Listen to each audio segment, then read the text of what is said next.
All right, what's going on, YouTube? What is happening? Let's see if we get everything set up right. Welcome, y'all, to today's Friday live chat with yours truly, Logistical Styles Logistical Styles, and I am just happy to be continuing this weekly live stream. So I'm still practicing, trying to get better with it. So y'all just bear with me. Let's see. Let's go ahead and kill that music. So yeah, we are doing it once again. It's Friday the 13th, 2023, and we are doing the live stream. Trying to do this every Friday. Friday is my uh, free day to kind of just do stuff at home and get stuff done. And so I figure why not get into streaming? There's a lot of stuff that I'm trying to do to expand the channel, and streaming is one of them. I'm also going to be doing some shorts, I guess, more shorts. I've only done like one YouTube short since I've been doing YouTube, but apparently that's the new thing to do. So we'll probably be doing that. I'm really just trying to grow the channel and get, some more traction going. Um, we did hit a milestone. We got our 2,000th subscriber last week. It was sometime last week. So big shout to everybody who subscribed. So quick, I'll get this out the way. If you are new, if you like what you're seeing, if you want to get notifications about when I go live, just go ahead, hit that subscribe button and ring the bell, and you'll get notifications when I go live, et cetera, et cetera. So now we got that out of the way. Just trying to do something different, and figure I talk about some things that I've been seeing lately, and just kind of get your take on it, or at least do my rant on it. I'm still getting used to this whole live streaming thing. It's a lot different than when I'm doing a recorded video. I know I'm looking at the camera, and I know I'm going to edit it and chop it up and clean it up. But when you do this thing live, you don't really get very much opportunity to fix mistakes unless you chop it up and repost it later. But I'm still working on it, trying to get used to that, especially when I start early and I'm pretty much in the room by myself talking to myself. But like I said in the description, today I kind of want to talk about what to do, or what we can be doing during the slow season. Most professional, or most DJs, period, probably know or are experiencing this. Maybe if you're new, you don't know this, but January is usually a pretty slow time of year. There's not a lot going on. We just got done with the super busy season of the holidays, which is like, from really October through December, a lot going on. So it's kind of good to not have gigs lined up right away in the beginning of January. It's kind of good to take this downtime to kind of just recollect and reset, and that's what I've been doing. I do feel a little bit weird not having a gig for the past few weeks, but I'm just trying to enjoy it while I can, because it will get busy. So one of the things that you do have to do, or if you are a professional working DJ, you probably need to be getting ready for your taxes. So tax time is coming, and for those of you not in the U.S., here in America, we have to file our taxes, our income taxes, by April 15th. I think this year they're giving us like an extra 3 days just because of the day it falls on the calendar. So I believe we have until April 18th to get our taxes filed. And that's when you really kind of have to pull in, everything that you did last year, and kind of account for it. If you operate like that. I know a lot of DJs that are just kind of under the table and just take cash and just keep it moving. But I found that for me, the best thing to do has always been to run it like a business, run my business like a business, and there have been a lot of good benefits from that. So what I was doing yesterday was actually going through all of my gigs that I did last year, filling out a spreadsheet, trying to keep everything organized of all my gigs I've done, the type of gigs I've done, where I've gotten those gigs from, how much they paid, and then also my expenses, what have I spent money on, um, and it's all kinds of things, from small supplies from like cables and um, up to bigger things like speakers and turntables. All that costs money, and if you run your business properly, you can kind of write that stuff off. But I want to preface this. I'm not an accountant. I'm not a CPA. You should finally find one, get with one, and they can advise you. But I'm just talking about my experience previously. So I've always reported income on my taxes, mainly because a lot of the places I DJ, they end up giving me a 1099, a form 1099 at the end of the year. So I always have to report that, because if you get the 1099, the IRS has already gotten that information as well. So you don't want to get caught not reporting stuff that should be reported. But I did have the opportunity to have worked at a CPA firm for many years, and I've learned some things along the way, and I've been taught some things along the way. So it's helped me out a lot. And one of the things I've learned is about writing off your expenses. So I always keep track of all my expenses, and it's actually gotten a lot easier now than it was, like 10, 15 years ago. Now, because I do most of my shopping online, I have complete receipts of everything I've purchased, everything I've done, as far as, spending for the business. So it's very easy for me to go back and pull all that up. It can be a little time consuming if you don't do it along the year, and as you're going and as you're making these purchases, you really should be keeping track of that. Last year I did a horrible job of that, so yesterday I had to spend a lot of time going through and matching up receipts, and making sure that everything I'm trying to claim I actually have proof of, or it's all legitimate. So I've been working on that. But a really cool thing about that is, um, when you do that, when you have that opportunity to sit down and go over your taxes and everything and look at your income and your outgoing money, you get to see, your growth as a DJ. And that was one of the things that really amazed me, looking at all those expenses that I did. I spent a lot of money last year. I spent a lot more money last year than I think I've ever spent on DJ equipment in 1 year. And it was overdue, actually.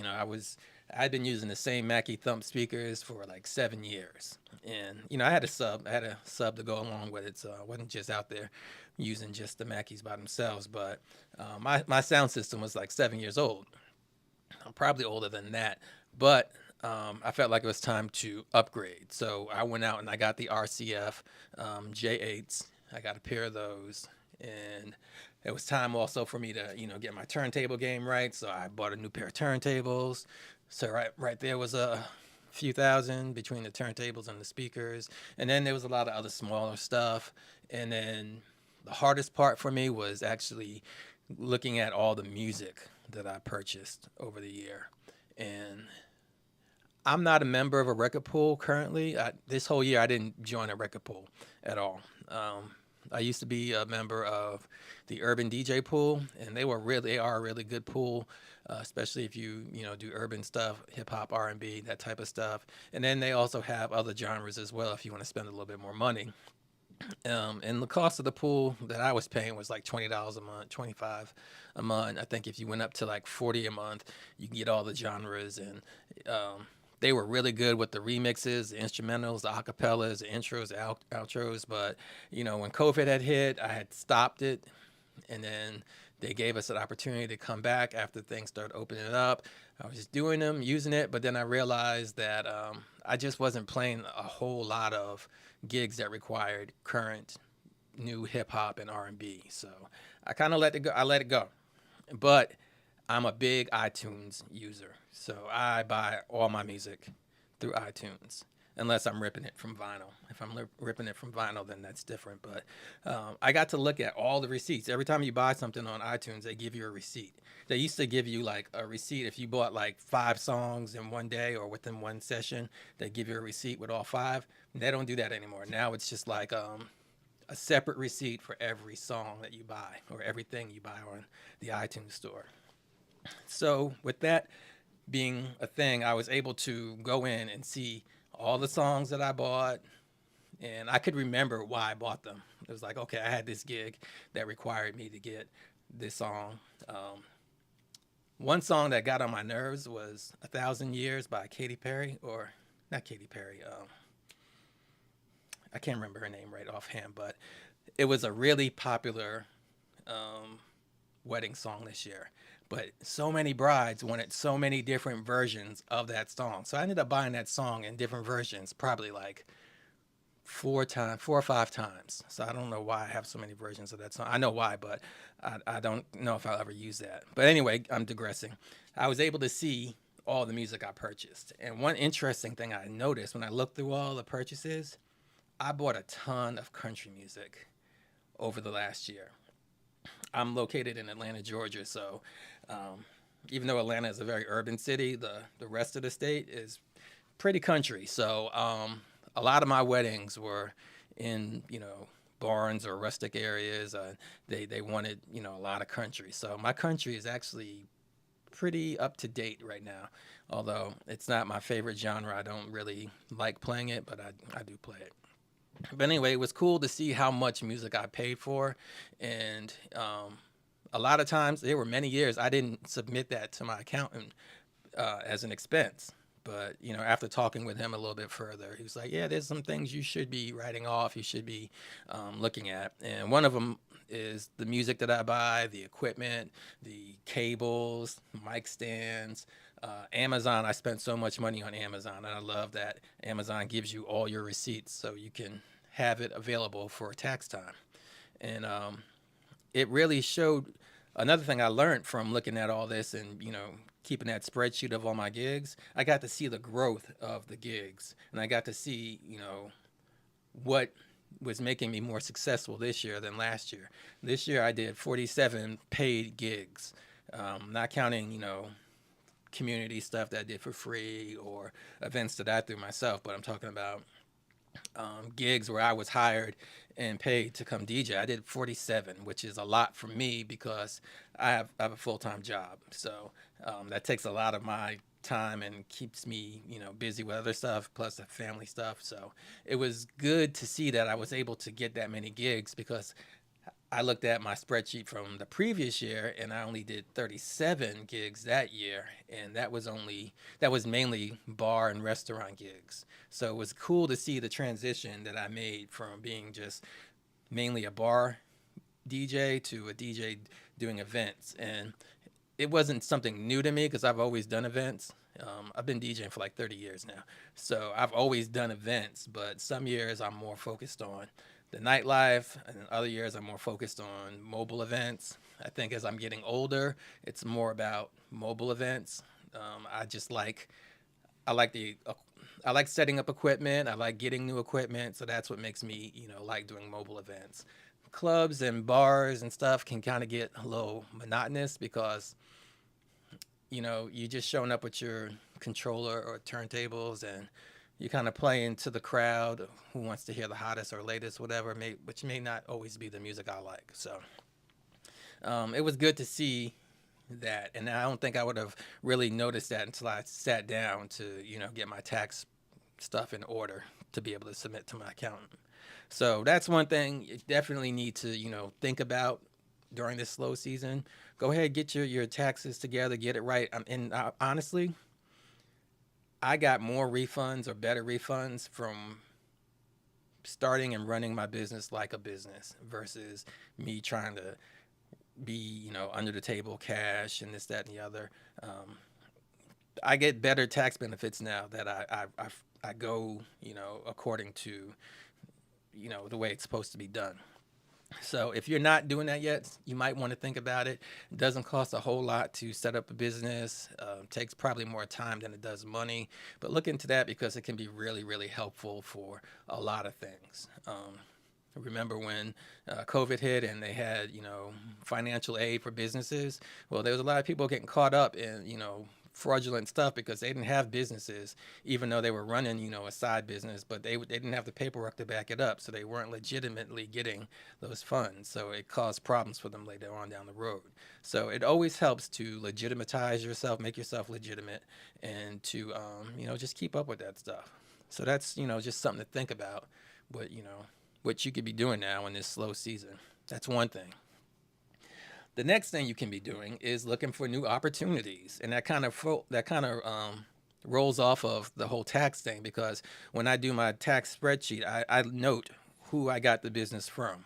Who sent me this gig, who hired me, how did I get it? Did I get it from Gig Salad, which is a website where you can set up a profile and potential clients can try to at least ask you for a quote for a gig.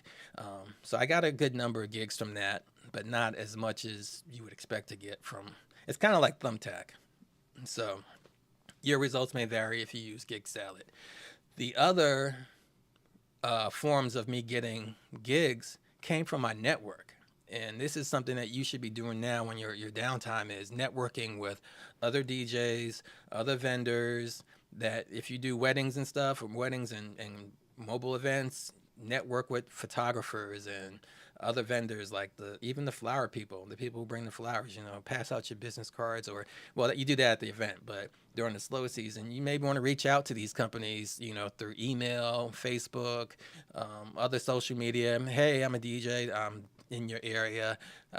This is what I do. Here's some links to my work. Here's my, social media where you can see what I've been doing. And I think that's really important for you to be doing, especially during downtime, is, get your social media right, use it properly to network, to meet people, and you can generate money. Um, a lot of my biggest the people who give me the biggest referrals are people that I've met through social media.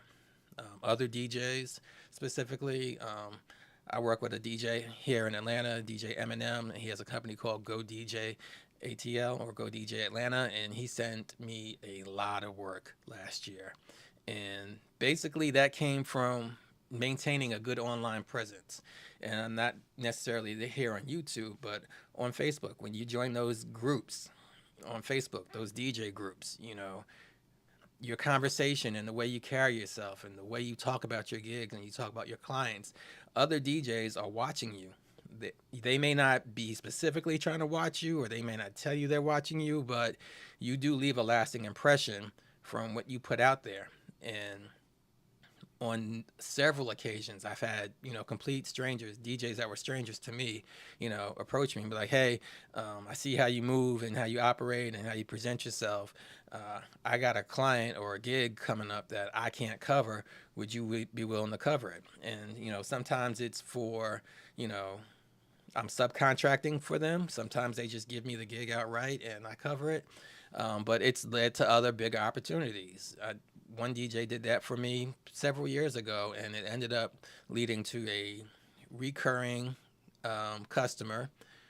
And that customer had an event at a venue, and the venue loved what I did, and they ended up making me their preferred vendor. And that all came from having a good attitude on social media and being a positive force or a positive voice in, a sea of DJs and all these different Facebook groups.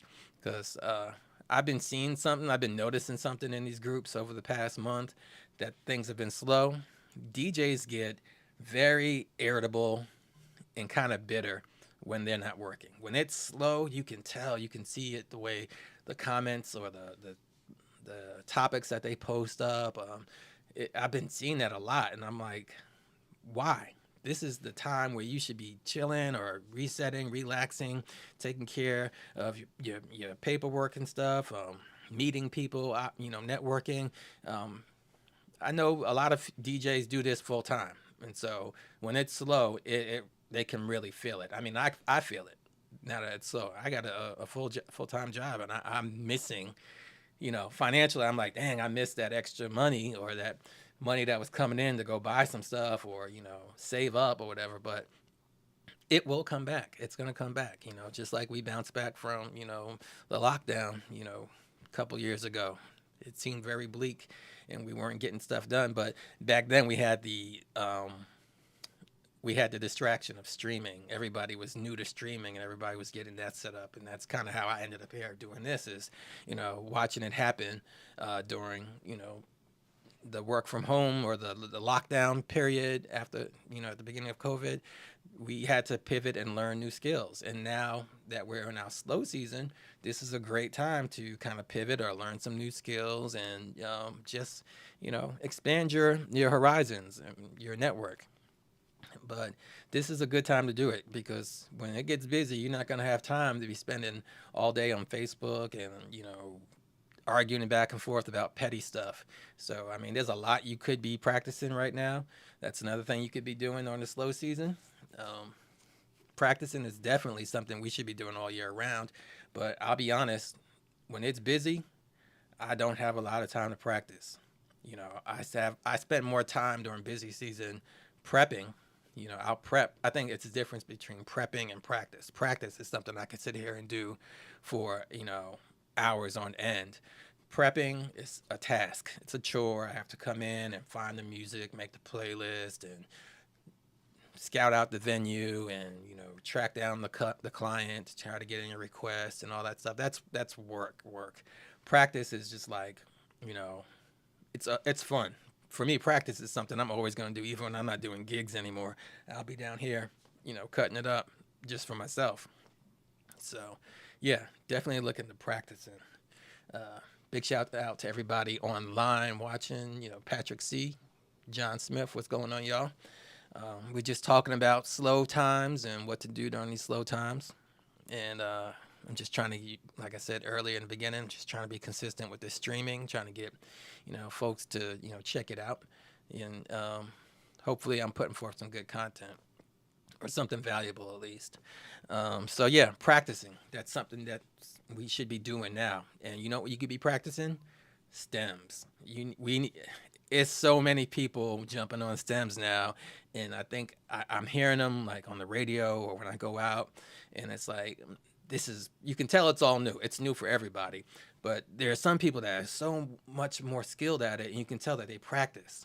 They practice. They have different song routines put together, and it flows so much better than freestyling and being like, oh, at least I know what buttons to press and I know how it works. No, you have a routine, have something put together so it flows a lot smoother. And stems is something that's going to take a lot of practice for a lot of people, myself included. It's new. You definitely want to be working on, doing it right and doing it well. So stems, learn a new software. I've been messing with DJ Pro, like I mentioned last week. That's something I definitely still need to dig deeper into. There's a lot of stuff. Any new software is going to take, time to learn. And then there's also um, skills. Like John said, John Smith. Yeah, working on being a better scratcher. I do that all the time. That's my practice. But when I do practice, I do have specific things I'm trying to practice. For me, the flare scratch is it's a big hurdle for me to get over. I know what it is when I hear it. I know what the mechanics of doing it is, but actually doing it the way I can do like a transform scratch or a chirp or scribble or something like that, I'm just not there yet because it's such an awkward scratch. But if you take this downtime, this is a great time to do that. Practice. I think I just need to put more practice and focus on that a little bit more. But I got time. I don't have a gig booked until January 28th, 27th, and that's a bar gig at a restaurant. So that's a real simple gig. But yeah, that's something definitely you can do. Practice on your different skills. Practice on your transitions. Now that we have stems, now that we have all these other features to the hardware, features to the software, learn those things and find out how to use them. You don't have to use every feature, but find the ones that fit into your workflow and the way you actually mix. That's something you can definitely do, and it's a good way to work out some frustrations. It might even get you frustrated because you're like, dang it, why can't I figure this out? But once you have that aha moment and you have that breakthrough, it feels so good, and you just at least for me, I know it feels good for me. I definitely need to spend more time getting or obtaining those aha moments because it just steps your game up so much more when you're able to uh, do something different than what all the other DJs are doing. You got to differentiate yourself. And let's see, yeah, your website. Work on your website. I got a website, and I know I can honestly say it's kind of a neglected website. I should be spending more time working on that. At least adding more content. You did so many gigs last year. Take those pictures and put them up on the website. Don't let your website be stuck showing pictures from 3, 4 years ago. You've done events since then. So, and that takes time. That takes time. There's a reason people charge so much to design and maintain websites. So yeah, I get it. It's not easy. It's hard. I use Wix, and Wix is kind of it's an easier way of getting it done, but it still takes a lot of time. You know, I could sit there, or I could put a whole 8-hour day into working on my website, and I still would leave unhappy or not satisfied with what I've done. And mainly because I'm not a designer, but I'm a believer in doing as much as you can before, asking for help. That way you can at least show whoever's helping you that you put forth some initiative. So I'm a big believer in that. And yeah, so definitely get your practice in, look for new opportunities, do your taxes. Fourth item on my list is organizing and inventory. I did mention that I purchase a lot of stuff. Some of this stuff is little tiny pieces, and it gets lost in my little dungeon down here. So, inventory. I usually do an inventory or an organization day right after a big event. Like if I do a wedding on Saturday, on Sunday, I'm, taking everything out, rewrapping my cords because I'm really bad at the end of a gig about properly wrapping stuff up and putting stuff. At the end of a gig, I'm just trying to get out of there, so I just throw everything in the crates. It's a bad habit. I don't recommend it, but if you're gonna have that bad habit, then follow it up with what I do, which is the next day, pull it all out, or whatever you pull out what's unorganized, wrap it up, clean it up, make sure it works. And now during this slow season, we have plenty of time to do that. Um, I've got about 3 different sound systems. Well, 2 really. I have a passive sound system that I just don't use. No one wants to pay me to bring that big thing out. So I definitely make sure that I am keeping everything organized. So like when I have 2 sound systems. So one is for smaller gigs, one's for my main gigs, and I always want them to be ready at the drop of a dime for that last minute call. Hey, we got a small pool party. Can you come do it? Heck yeah. Let me just go down and grab the cases because everything's in place, and that's very, very important. I think it's something we should all do. And also test out stuff. Make sure that that speaker that you haven't used in a long time actually still works. Make sure that your battery powered stuff still works. 'Cause batteries do go bad. They die after a while. Make sure that test them out. Do they hold the charge? Your wireless stuff, is it responding properly? And a lot of this, I guess, is really dependent upon whether or not you have the space to do it. I'm pretty fortunate. I have a big basement, which is my man cave, so I can spread out 100 foot of cable and make sure it's not kinked up or broken or anything like that. I can spread out my equipment and clean it up or test it. Usually have to wait till I have the house to myself before I can do any sound tests. But take this time. We got time to do it. Test it out, organize it, inventory it, tag it if you need to. It's also a good time to put your name. Get a label maker. Put your name on your equipment so it doesn't.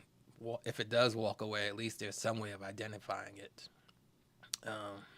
Yeah, a better way to organize your crates and your music in your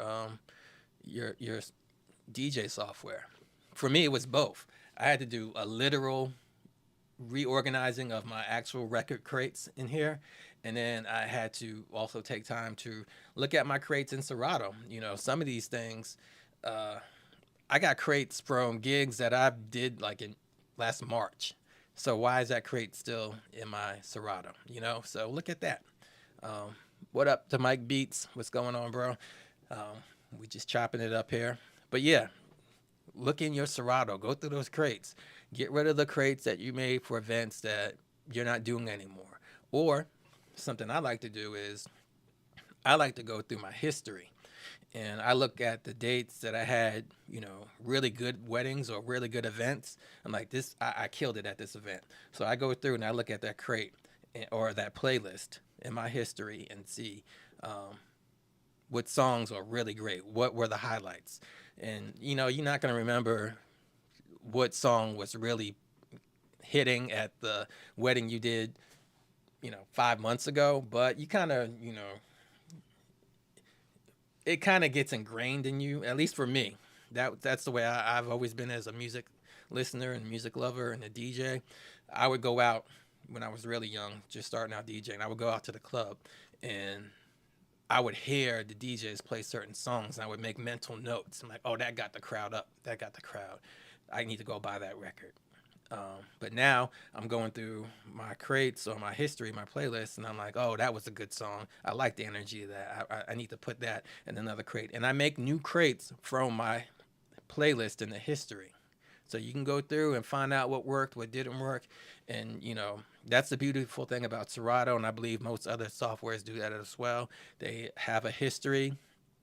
I can go back and I think I can go back on my MacBook. I can go back to 2012 and I have every playlist in my history from 2012 up to now. And that's not just gigs, that also includes, unfortunately, it also includes practice sessions or me just messing around or playing music at the house. So, go through those, clean those up.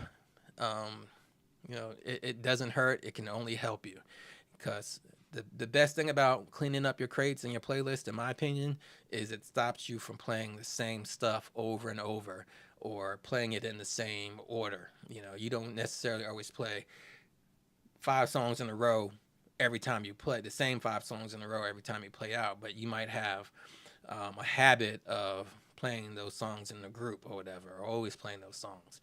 I have a list of songs that I tried not to play purposely because they're like kind of played out or it's just cliche. Like I don't I don't willingly play "Yeah" by Usher, Lil Jon, and Ludacris. Um, to me, that song is just like really, really old, and it kind of gives you like frat party vibes or whatever. But that doesn't mean I'm getting rid of it from my library. It's just a song that I try not to play, and I pull it out of you know, my heavy rotation crate. And I will play it if I get a request, or if I am at a gig and I'm like, this gig probably will take very well to that song. I'll play it.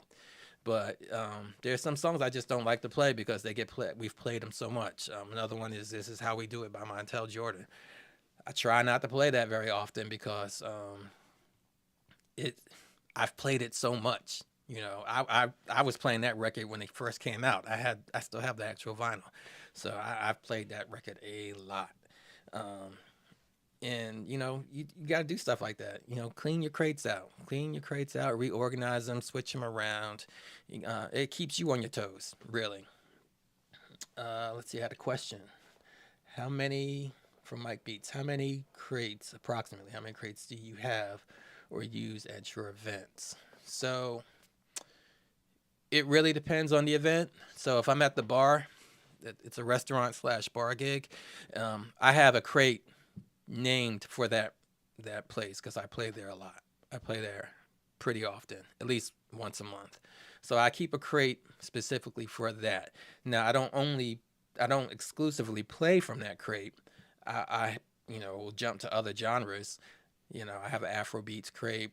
I have a within the Afro beats crate, I have sub crates. So there may be current Afro beats, and then I may have another crate that's reggae, and then within that there's sub crates of whether it's dancehall or whether it's like roots or different type of reggae. So I think right now if I was to look into my Serato, I probably have about 40 crates was the last time I checked, but they are of varying sizes. So every crate doesn't have 200 songs in it. I may have a crate that only has maybe 100 songs because it's for a short gig or a short, event. And then that goes into, something else. So for a wedding, I may have a crate that I make crates and playlists specifically for weddings, specific weddings. Then I also have a generic one that's called, just wedding. I can't remember the name of it, but it's wedding music, and I break that into sub crates. So I have music for the ceremony. I have music for uh, cocktail hours. I have music for dance. Then dance according to different demographics. So I mentioned earlier that I spent a lot of money on country music this year. So I got a lot of country music. So I have a country music crate, and that is within my wedding crate because that's the only place I'm playing country music is at weddings. So it's really hard to say because my crates do vary. But now, if you were talking about the old school days when I was doing vinyl, I would bring like 10 crates, 10 physical crates with me. Um, and I don't know where I fell within, if you look at other DJs, because there was another DJ I worked with, DJ Ant Love, when we worked at the comedy club. He had crates upon crates upon crates. Like he traveled with a lot of crates. And to me, I'm a big fan of being light and efficient. So I hate carrying stuff that I'm not going to use. So I would not carry all my crates with me when I did parties because I had a small car back then anyway. So I couldn't fit them all. But um, I'm pretty sure Mike was probably talking about digital crates. So yeah, my digital crates is probably about 40 or so, but that varies because I'll go through and be like, oh, I'm not using that anymore. Let me pull that crate out, make a new one, or I may combine it. If I see as I go through and start looking, I'll see that damn, this crate is very similar to this other crate, and I'll just copy the contents of it and combine them together so you have one big crate. I prefer for my crates to probably have about 200 songs, no more than 200 songs really, unless it's for like a specific venue, like the place I play at is called Sage. So for Sage, that crate probably has about 400 or 500 songs in it because I don't want to get stuck playing the same 200 songs or so over and over. So yeah, that's something you definitely got to do is look at those crates, do that organizing. And then let's see, what else can we do during downtime? Enjoy the downtime. How about that? We work so much, sometimes it's hard to just sit back and take a break. Like the first 2 weeks after my last gig, which is like the end of December, middle or end of December, it felt so strange for me to have a weekend and I didn't have anywhere to go specifically. Like I would, and my wife and daughter are like, you're at home. I'm like, yeah, I'm at home. I'm at home. I got nothing planned. So it's so weird for them. And you should, slow down, enjoy this slow time, spend some time with your family, go take them to the movies, go do something. But sometimes it does help to unplug from DJing and not be up at 2 o'clock every Friday or Saturday night. It's nice to be able to sit back at home and like, wow, this is what happens at home on Friday night. I had no idea. It's really chill. So I'm enjoying it. So that's something you should definitely do. Take your time and enjoy it. And, that may only apply to people who are busy a lot.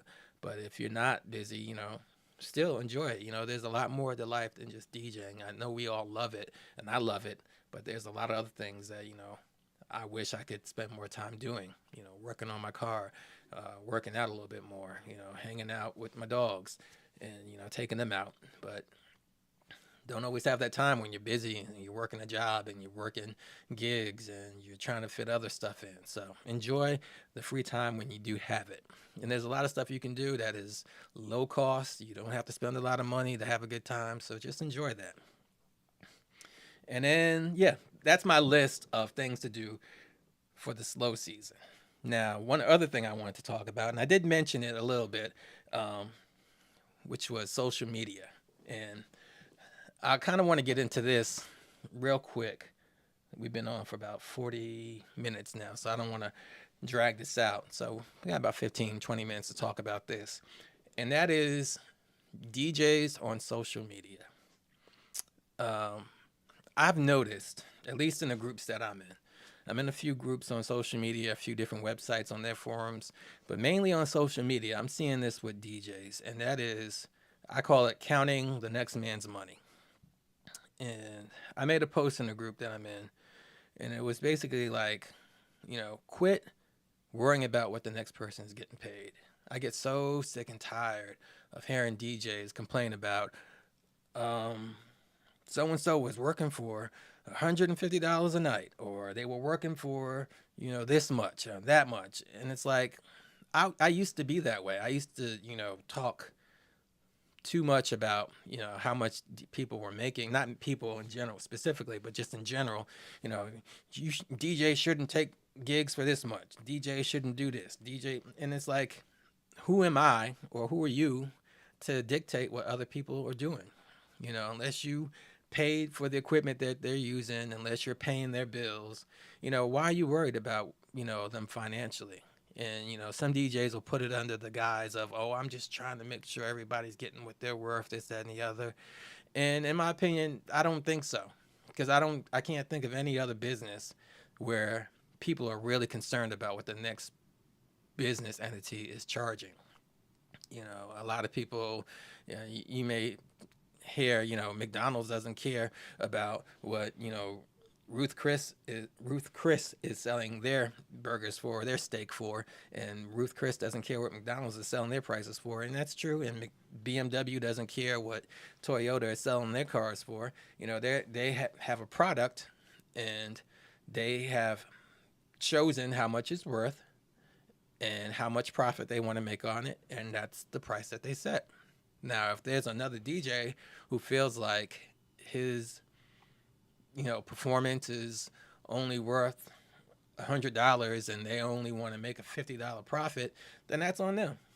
Because honestly, that's not taking business from me. If you're worried about a DJ that's making $150 or $200, then that means you are concerned because they're taking that $150 or $200 from you.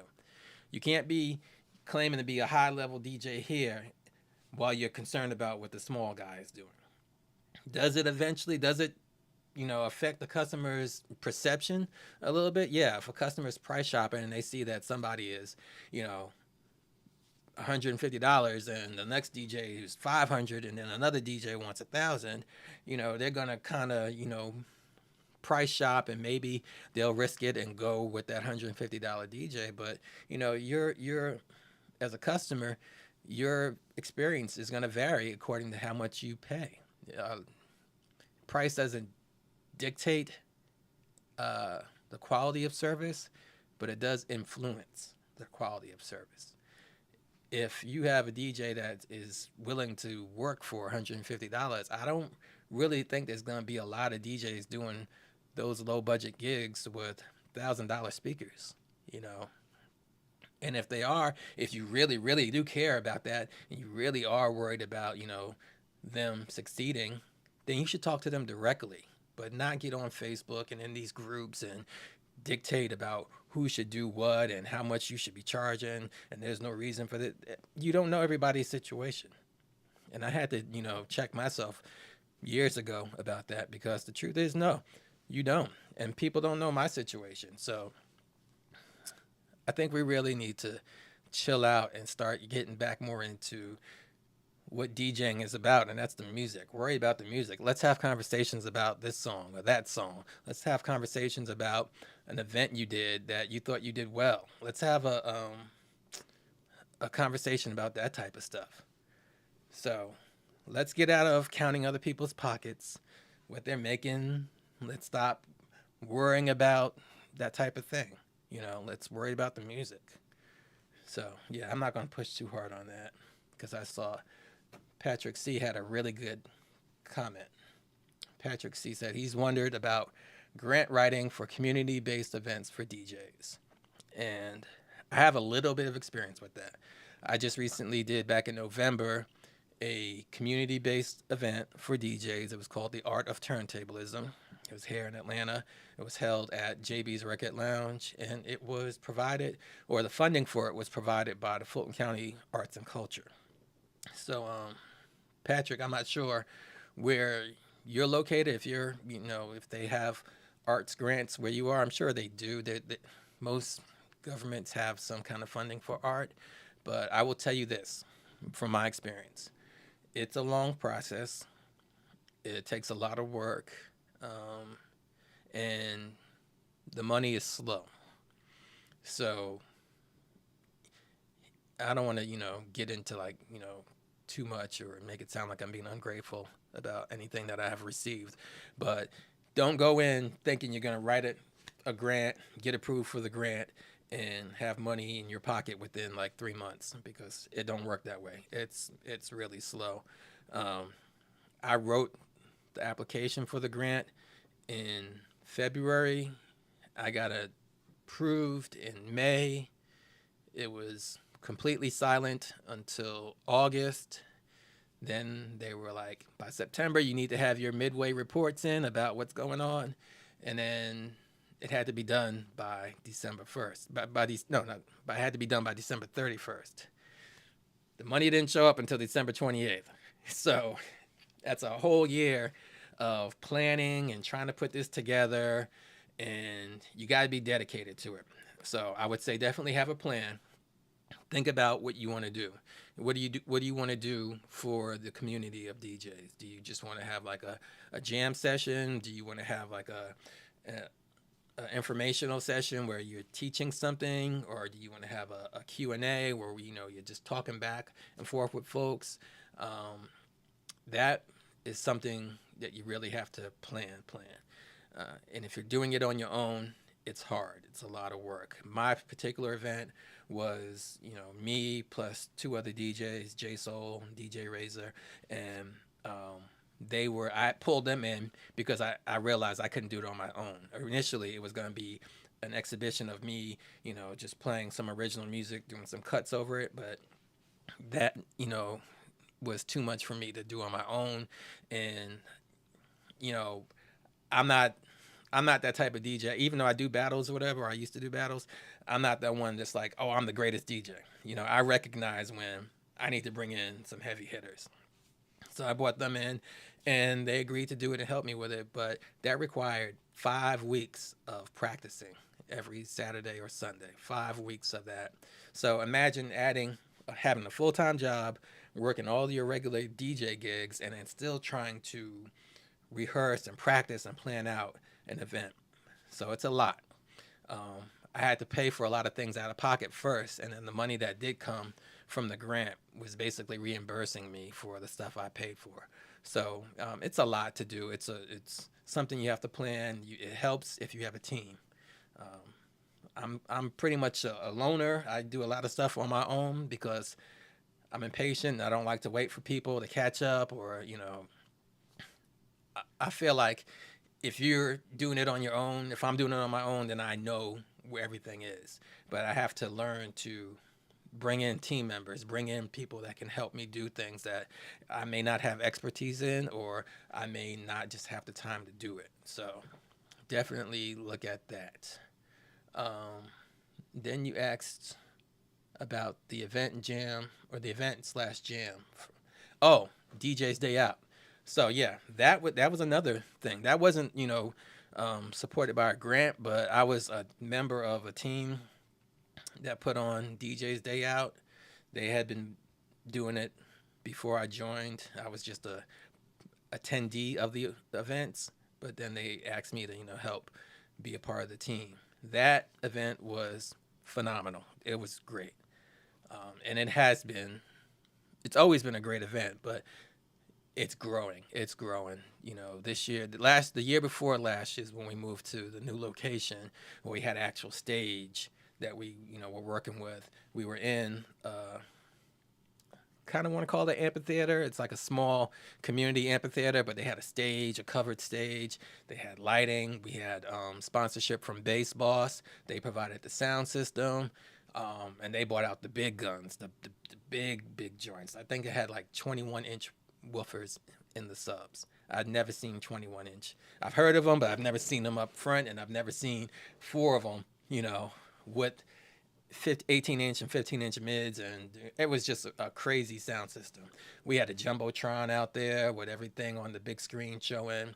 We had a headliner, DJ Mel Star. He came out the year before that. We had DJ Cash Money. So we're trying to get bigger and better. But this year it was a great event.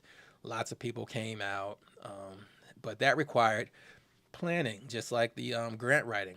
This wasn't underwritten by a grant, but we had to get funding from sponsors for prizes. We gave away a Pioneer Rev 7 when they first came out. Yeah, Rev 7, the big one. We gave that away in the raffle. That's how big the event has gotten. And we sold T-shirts.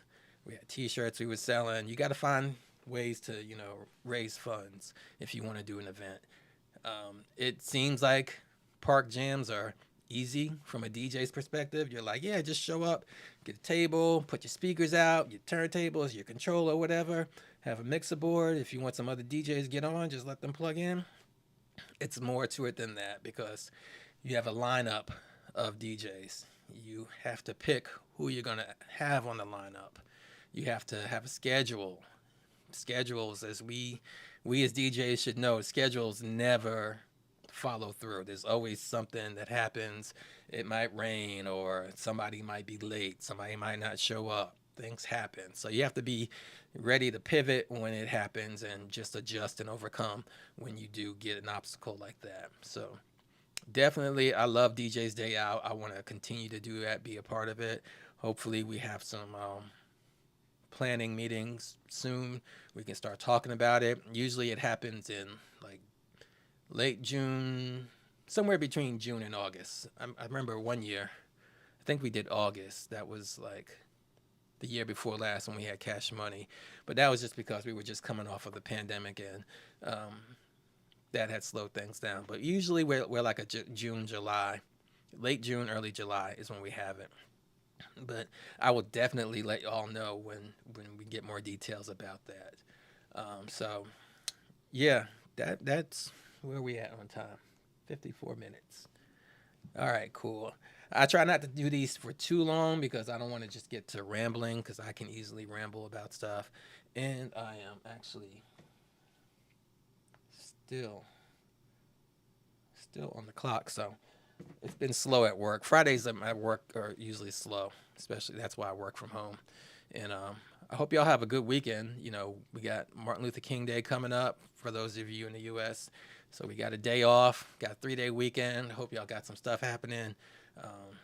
It's supposed to be a day of service, so if you can find something to do for a community, doesn't have to be anything major, it's something super big, but think about the community on a day that's dedicated to someone who has dedicated their life to the community.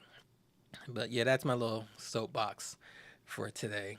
I appreciate everybody for coming in, commenting, talking. Yeah, it's weird being in a room by myself talking to the camera. I'm trying to remember keep looking at the camera because I have a tendency to look at all these other things that's around here. But I appreciate you all. I'm going to try to do it every Friday at noon. That seems like the good time. It's definitely going to be every Friday, but if you're a subscriber, you will get the notification when I go live. I think it's getting better. I'm trying to, get my production value up. So, just keep looking out, watching the videos. I got some more reviews coming up, a couple of product reviews, and then a couple of tips. I'm going to get back into digging into the Rain 70. That's still the mixer I'm rocking with, even though I had a really rough year getting a good working one last year. But I love that mixer. When it works great. I highly recommend it. So I'm going to do some more tutorials about that, especially now that we have stems.